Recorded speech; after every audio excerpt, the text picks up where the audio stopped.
I'm gratified to note the progress in the efforts by white and Negro citizens to end an ugly situation in Birmingham, Alabama. I've made it clear since assuming the presidency that I would use all available means to protect human rights and uphold the law of the land. Through mediation and persuasion, and where that effort has failed, through lawsuits and court actions, we have attempted to meet our responsibilities in this most difficult field where federal court orders have been circumvented, ignored, or violated. We have committed all the power of the federal government to ensure respect and obedience of court decisions and the law of the land. In the city of Birmingham, the Department of Justice some time ago instituted an investigation into voting discrimination. It supported in the Supreme Court an attack on the city's segregation ordinances. We have, in addition, been watching the present controversy to detect any violation of the federal civil rights or other statutes. In the absence of such violation or any other federal jurisdiction, our efforts have been focused on getting both sides together to settle in a peaceful fashion the very real abuses too long inflicted on the Negro citizens of that community. Assistant Attorney General Burt Marshall, representing the Attorney General and myself on the scene, has made every possible effort to halt a spectacle which was seriously damaging the reputation of both Birmingham and the country. Today, as the result of responsible effort on the part of both white and Negro leaders, over the last 72 hours, the business community of Birmingham has responded in a constructive and commendable fashion and pledged that substantial steps would begin to meet the justifiable needs of the Negro community. Negro leaders have announced suspension of their demonstrations. And when the newly elected mayor, who has indicated his desire to resolve these problems, takes office, the city of Birmingham has committed itself wholeheartedly to continuing progress in this area. While much remains to be settled before the situation can be termed satisfactory, we can hope that tensions will ease and that this case history, which has so far only narrowly avoided widespread violence and fatalities, will remind every state, every community, and every citizen how urgent it is that all bars to equal opportunity and treatment be removed as promptly as possible. I urge the local leaders of Birmingham, both white and Negro, to continue their constructive and cooperative efforts.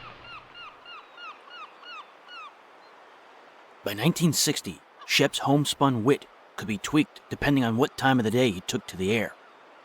At that time, he was broadcasting on both Saturdays and Sundays during the middle of the day for just under 2 hours.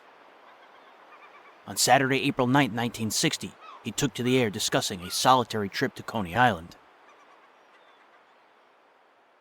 Well, you know, it's just like the second time I went to Coney Island. I'm walking along, and they have a batting cage there. One of these cages where you put a quarter in the slot, and this pitching machine pitches 10 balls at you. And you stand up old worn Louisville Slugger. Have you seen that thing? And you swing away at it, 10 of them. And you can pick the kind of pitch you want. And you can set the meter. And there's one that says slow lobber. It just throws a lob ball. You know, the kind that fat guys playing the skinny guys at the picnic. This kind of a ball. And then there's an underhand pitch by a left-hander. Slow, easy, comes in right over the plate. But it's not quite a lobber. You can set it all the way on up to Carl Hubble-type fastball. Ryan Dern dusts you off. And I'm telling you an exact story. This is truly what happened.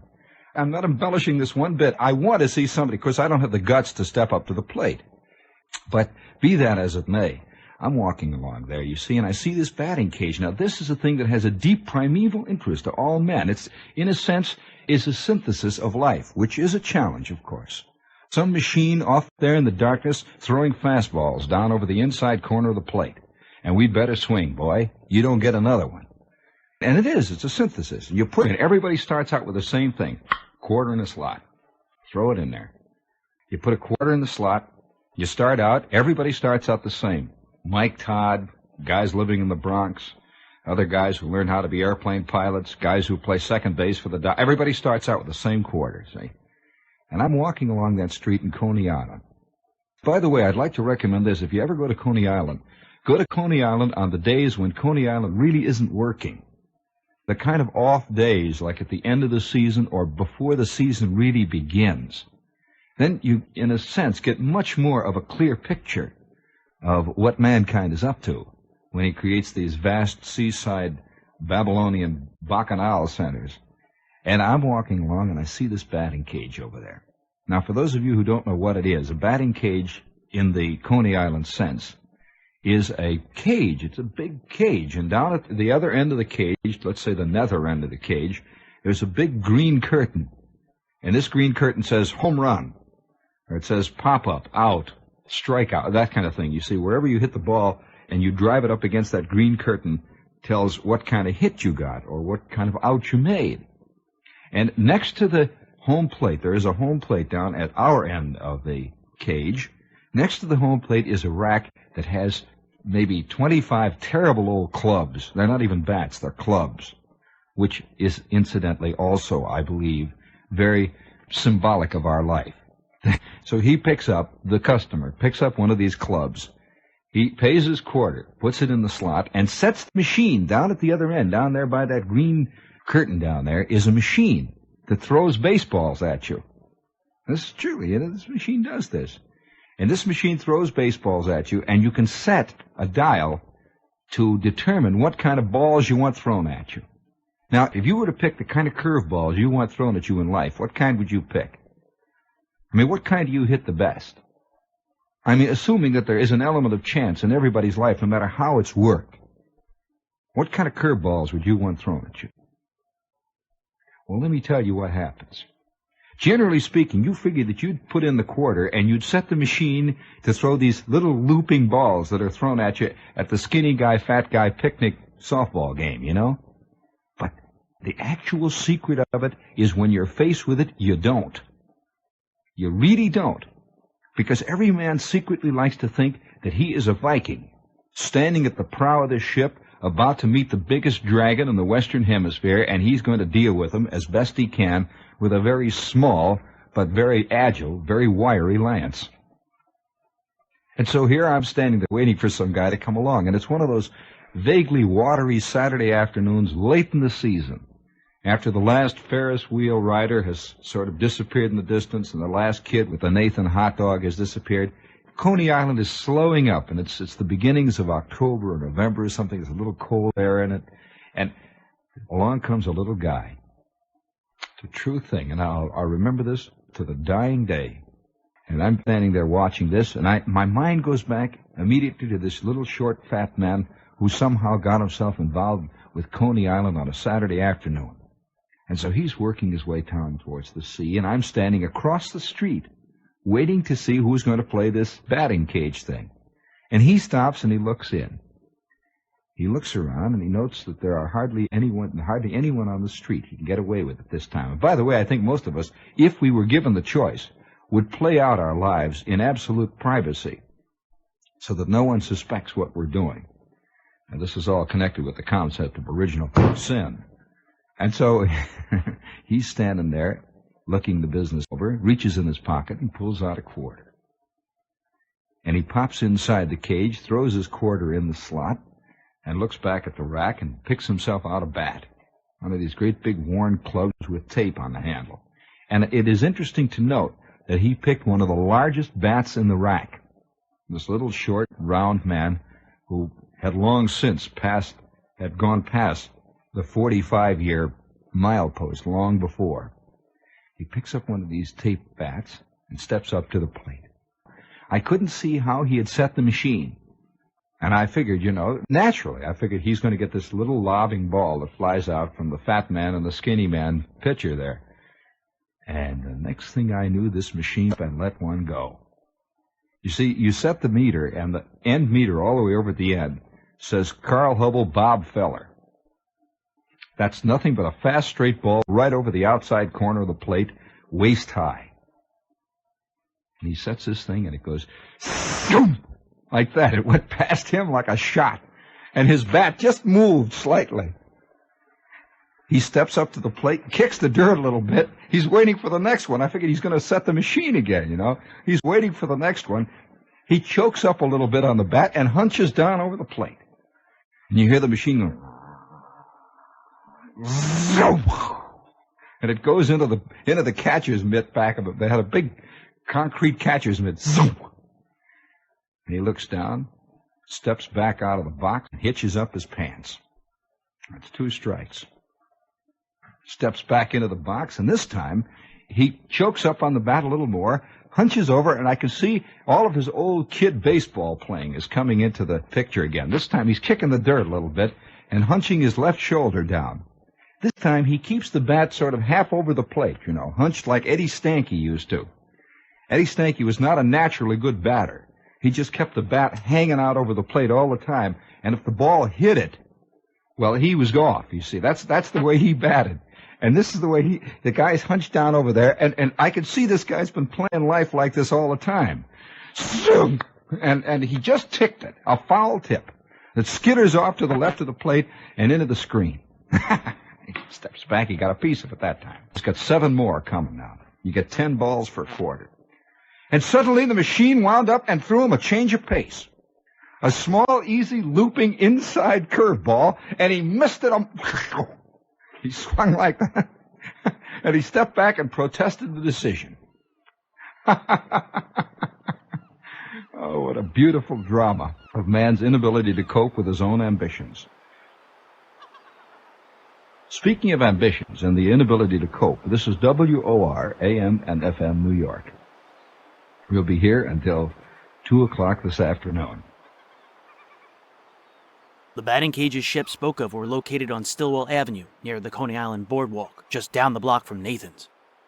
I spent many a winter afternoon on this street taking batting practice and eating Nathan's with my grandfather in the 1990s. For more info on Coney Island's place in radio history, tune into Breaking Walls episode 92. Shep's Sunday show was terminated, and for 5 months he was only on Saturday afternoons at 1:15. Now listen, I want you to very, very carefully follow every word that I am about to utter. And this is serious. This is probably one of the most serious things that's ever happened to this country. And I believe that I am the first man in the eastern section of this United States to have discovered it. It's a terrible plot, an awful thing that's beginning to happen. Now let me tell you exactly what happened. I come down to the station this morning. Now the station is a standard, ordinary sort of building. I mean, it's an office building, you know. There are all kinds of accountants, second-rate dentists, guys who do tax returns. There are Christmas tree salesmen, all sorts of ordinary businessmen up and down throughout this entire gigantic honeycomb of a building. It's right here on Broadway, right in the middle of Manhattan, right in the middle of these United States. Stable country. Country that believes in right things, has God on its side. I mean, right? Okay, correct. We know exactly where we are. So I came down here this morning. I am an employee here. I'm a hard-working man. I do exactly what I am paid to do. I am here. I do it. I go through my song and dance. I tap dance. I do my routine. I play my nose flute. I pick up my pittance and I go. I don't bother anybody, right? I have not rubbed anyone's fur the wrong way, correct? Okay, all right. Now, we know where we stand. I come down to this place this morning. And I arrive in front of my office, this little hole in the wall that they have assigned to 2 or 3 of us. And I reach in my pocket and take out the key. I have a key, a regular Yale lock key. You know, the official kind of key that opens apartments on the east side and that. And I go up to this door and I try to put the key in. Nothing happens. I turn it over and I try it again. Nothing happens. So then I take out my other gigantic pile of keys that are all attached to this long chain that keep falling out of my pocket and breaking at the Horn and Hardart and all that. So one by one I try each one, knowing full well that none of these are the keys to this door. But a man can't believe such a thing can happen. This is Saturday morning. The sun is shining. There are tourists walking up and down as though nothing is happening right there on Times Square. See, now listen carefully. This has to do with you, not me, you, all of us. And so I'm beginning to work around with this lock, and I suddenly, it dawns on me, I can't get in the office. I'm locked out. I call the air conditioning, the guys who maintain none of them can get in. The doors are all locked. And none of their keys work. This is on Saturday morning in this country, America. I can't get in the office. Everything, all the things I own, all the important things are locked in that office now. My nose flute, my commercials, what else is there in my life? So I come up to the studio here, and all these people here are totally unconcerned, not knowing what is occurring. Now, I'd like to point out just exactly what this means. I have a suspicion that this has happened. It's an awful thought. But do you realize this town is vulnerable? We are wide open on Saturday mornings. All you poor clowns are sitting out in Darien. You poor idiots are sitting on your duffs out there in New Rochelle, not knowing nothing about what's going on in your office on a Saturday morning. And I'm inquiring around here, and I asked the elevator operator, I said, what, was there anybody up here? He says, why, yes, a short, stout man wearing a dark overcoat with a velvet collar appeared, carrying a thin briefcase and a large ring of keys. He left, he said, within 10 minutes. It could very well be possible that this man, this short, stout man, is only one of a large phalanx of short, stout men bearing briefcases who have appeared all over Manhattan. Do you realize what this could do to this country if Monday morning 2.5 million men descend upon Manhattan with the wrong keys? What is the first assumption you make when your key doesn't work in the lock? Of course, you know what the first thing that you think of in this town. You arrive at your office, you try the key, you immediately get in the elevator, go down, and head for the unemployment office. That's all there is to do. Either that or you go right back home on the 1037 and you arrive back in Darien. You go home and you say, I left my keys. Where are my keys? I can see this beautiful scene of the guy arriving home. He says, hey, Mabel, I left my keys, for crying out loud. It's about 11 o'clock now. And his wife says, what do you mean you left your keys? There are no keys here. I must have taken the wrong keys, Mabel. Come on, now, give me them keys. Hurry up. I left them on the buffet, for crying out loud. Hurry up. And she goes in and rustles through the buffet. She says, there's a couple of keys to the garage here.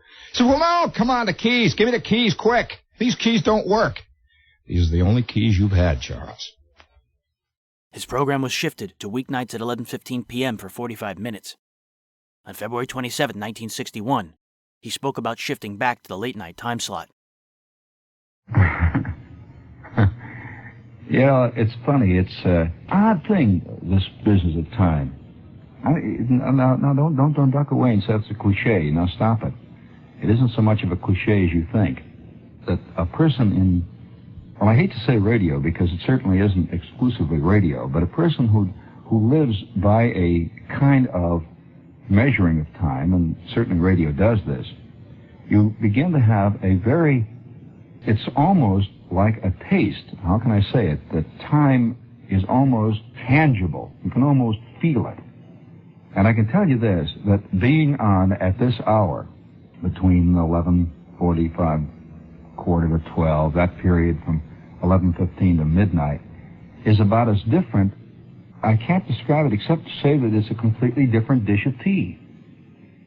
I've been doing for the last 3 or 4 years, ever since we left the nighttime all-night show, which was in 1956, I've been doing all sorts of sort of half daytime, half nighttime things. And this is like returning to something that you haven't eaten for a long time, but you vaguely remember that you liked. And suddenly you're having it again, and it tastes even better than you thought it tasted. And it makes everything, it's a very, very odd thing, this business of time. I also suspect that it is applicable on a much wider scale, too. That almost everything that we do in our lives is very closely and tightly governed by this almost totally, in fact, there are some philosophers who say it is a completely imaginary concept called time. No one has ever been able to determine whether time exists for rocks or not actually. It's a thing we have created, but whatever it is, it both controls us and we think we control it. And here I am sitting, and it's the time between 11:15 and midnight, for me, is about like a tiny drop of something that I am used to having a glass full or a cup of. But the drop is so much sweeter because it is only a drop, that a cup would be too much now. That the drop is very important to me. A kid wrote me a note saying, Shepherd, says, you sound, since you got on the night show, he said, back again at night, you sound like a fish that's been flopping in the sun on a pier that's been thrown back in the ocean by a kindly old Shraft lady. Well, there's some truth in that. This format at 11:15 p.m. until 1964, and then at 10:15 until 1977, became what Shepherd is today most remembered for in terms of radio broadcasting. On Monday, October 21st, 1963, he had this to say about how his peers perceived their era, as well as why some college kids were gravitating towards Barry Goldwater rather than John Kennedy. Got old Uncle Tom. All right, here we go. 1, 2. Hey, what are you? That's not ragtime cowboy. That's Canadian capers. Hey, cut it out. Hold it. Oh, hold it. That's the most weirdly labeled record in there. You just have to. It's ragtime cowboy. Oh, you hold it there for a while. You find it now. I'll struggle away. You know, speaking of the struggle, I'll tell you. It's Monday night. We're all here, at least for this moment. All of us are here together. We're all 20th century men. Some of us are more 20th century than others. That's true. That's something that very few people would talk about. Where we always assume, that since everybody's alive in 1964, that they're all observing 1964. You guys walking around scratching. I would like to know the eyes through which guys see things. I'll bet a lot of guys. Really, I'd love to look through other guys' eyes as well as have other guys look through mine too. I don't know how to even phrase this. But if you're walking down the street and here's this guy ahead of you and you look through his eyes and all of a sudden as you see the world, just say you look up 6th Avenue. You're walking up 6th Avenue. And there's a guy ahead of you. He's wearing a brown suit, see, and he's got one of these shapeless gray hats on, that men wear, and his coat sort of hangs down to the back, and you can see it's rump sprung, the pants, and the knees are bagging a little bit, and he's sort of shuffling along there. Just for one 30-second shot.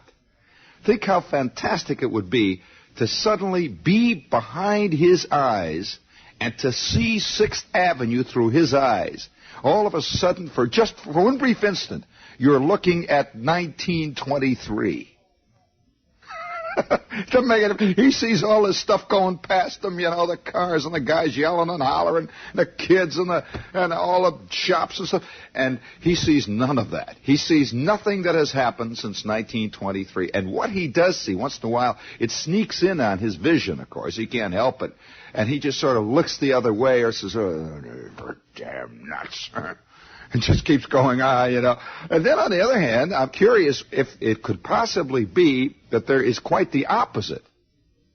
You're walking along behind this tall, thin, razor-like guy. He's wearing a dark suit and he's carrying an attaché case. And he's got this sharp Adams hat, and he's going along there. And you look through his eye.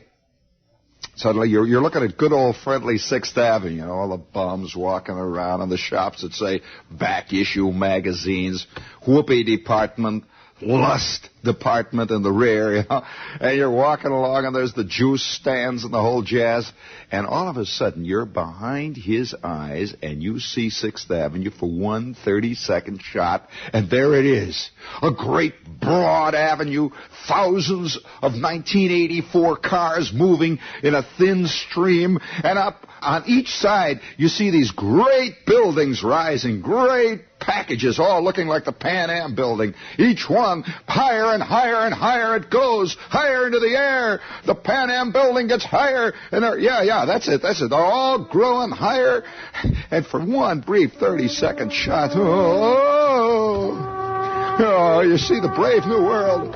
Thousands of people on moving sidewalks going left and right. It is impossible to tell one sex from the other. They're all in a clean, beautifully fitting stretch uniform of polyethylene cloth. Cut it, hold it, Dick. That's enough yelling. Hold it. Hold it, dang, hold it. It's no laughing matter there. Oh, no laughing matter. I'll tell you this, though. For all the laughing and yelling and hollering that we do, and for all the angry writing that's going on and all the marching around and the hoopla, it is a fact that this is probably one of the most exciting times to be alive that possibly has occurred within the past 200 years. In spite of the fact that there is a great nostalgia for a time past and gone that never really was among large numbers of people, has it ever occurred to you that most of the college kids today are suffering under a kind of 19th century mania? You can go into probably 25 places within a mile radius here of this area where we're broadcasting from and find places that are decorated, that the entire scheme, the entire feeling of everything as you come into there is what the guys who are in there like to feel is roughly 1885. The Tiffany lamp is hanging there. And these people yet somehow feel that they're deep in the middle, and they really do feel that they're right in the middle of the 20th century. They feel that they're really with what's happening. And yet, many of the chicks wear roughly 1840 type Sears Roebuck dresses. They really do. They're going for this in a very big way. They pull their hair back, like the idea of the 19th century American Western pioneer. And sitting over in the corner is this 19-year-old kid, and he's got his Sears Roebuck guitar.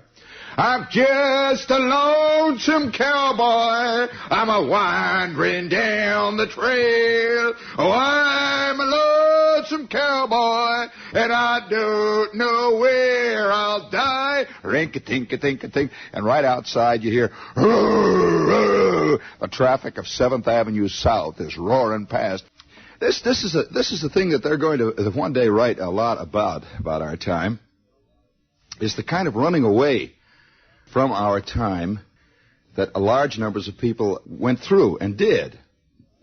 Very curious phenomenon. And of course, 19th century politics is very important to a 19th century mind. And it's the truth.